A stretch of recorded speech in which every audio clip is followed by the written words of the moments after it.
Alright, so it's the third day I think, and I woke up, I did the usual, the routine, I ate my food, and then I came to the beach side. I really like the beach side in Rishikesh, especially this place where I'm at.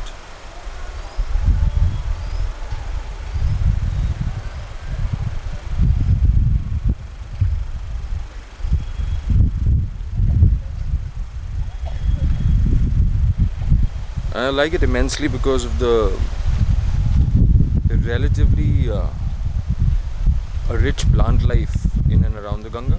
For example, this is a dhatura. It's of course the mountain variant of it. It's a fascinating plant. Here, this will give you a better look, I think. So, yeah. See, so that's the seed pod, of course, and zoomed in. That's the seed pod, of course, and the seed pod is the one that contains the psychoactive compounds. Of course, it's very dangerous, and dhatura is, I don't know about the legality of it, but it should not be eaten or used in any manner. It's so severely toxic that you should steer clear from it. But from the lores and legends, and of course the isolations of the compounds within the dhatura, it is a deliriant, and it has some very strange qualities. For example, it doesn't really matter who has taken it. Almost all of them see an imaginary cigarette in their hand and they keep smoking it afterwards. I find these altered states of mind very fascinating. I of course don't know much about the effects it can produce in your body because I've never really used anything, and I don't advise anyone using it, but it's profoundly strange substance this has, the dhatura. If you haven't done a little bit of research on this, you definitely should. It has a lot of spiritual significance in Indian traditions as well. That's definitely worth investigating. That's a little ramble. That's the monkeys rambling. I don't know if the sound can pick it up, but they're fighting over the Lakshman Jhula. It's dreadful to go over there at this time. So I'm most likely going to stay here till the evening. Cheers. Alright, after the fascination and the preoccupation with the dhatura and the plant life in and around the area, I ventured a little bit further down, and now I'm going to show you one of the few joys of human life. One of the very few joys of human life, which is to sink your feet in cold water.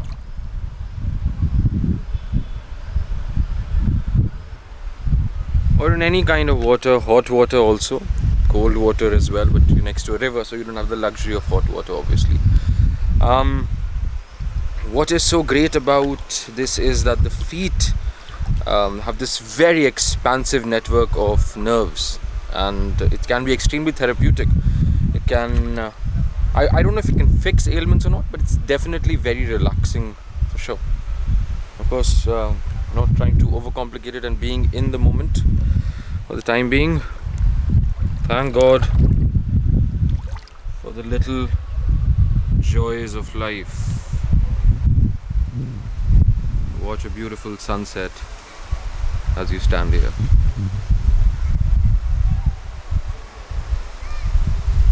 Alright, been back for a while.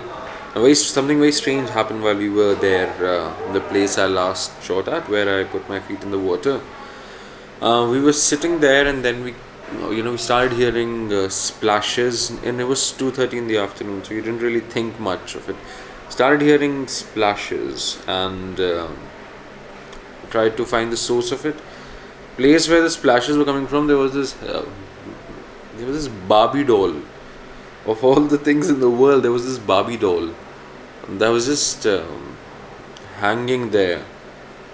Gave a very voodoo sort of a feeling. So quickly scooted from there, and then while scooting from there, we were climbing uphill, and I must have found at least 4 or 5 dead baby snakes. It was very, very strange. Sometimes it's just random things. It's just random things, really. But sometimes some things give a very ominous sort of a vibe. And see, I'm very scientific minded generally, but when I started hearing the splashes and I tried to trace the source, I thought ki, there must be some sort of turtle or something. But I was coming from deep in the water, so it must have been fishes or something, I don't know. But just the fact that the Barbie doll was just hanging over there out of all the places was very, very strange. And, you know, and paid a little. I mean, like a little sign that there is occult activity that goes on, because there's no other reason for the Barbie doll to be there. So there's definitely some sort of voodonic. I mean, it's not specific. The whole voodoo doll thing is not specific to voodoo alone. It's present in almost all occult um, teachings and philosophies and occult beliefs. The replication of the fetish doll, the gimmick doll that you can uh, bind something to, or maybe just tie a lock of hair around the doll itself, and then you poke the doll, and whoever the hair belonged to would also get hurt or something like that. So that this fetish, it's a fetish, not in the terminology that most people think. Fetish is a word for such religious um, um, I don't know, figurines, I guess. So, religious or occult figurines, especially in animistic and shamanistic religions. Anyway, I lost my train of thought. So yeah, that was very strange. And when I saw the dead snakes, because snakes don't die like that. I mean, very, very seldom do you find dead snakes. That's another thing. Because they generally crawl in some fucking corner and die off. But this was baby snakes that might have been just hatched from the egg about 2 or 3 days ago, because the disintegration wasn't really that much. And it didn't occur to me to start recording the entire thing. I just wanted to get out of that place. So we left that place, and I'm thinking maybe tomorrow I'll go over there again and maybe record it, or maybe not. I just didn't get the right. Like even the photo that we clicked of the doll, I told Yashashvi ki bhai delete kar do. I'm not superstitious, but it was just very strange. Gave very eerie sort of a vibe. So yeah, that was that. That was a little story for you. Now I'm gonna go to the terrace and perhaps conclude the night with some music and some uh, stranger company, some strangers company. So yeah, I'll see you in the morning, I guess. Or if I record something in between, I'll obviously put it up. Cheers.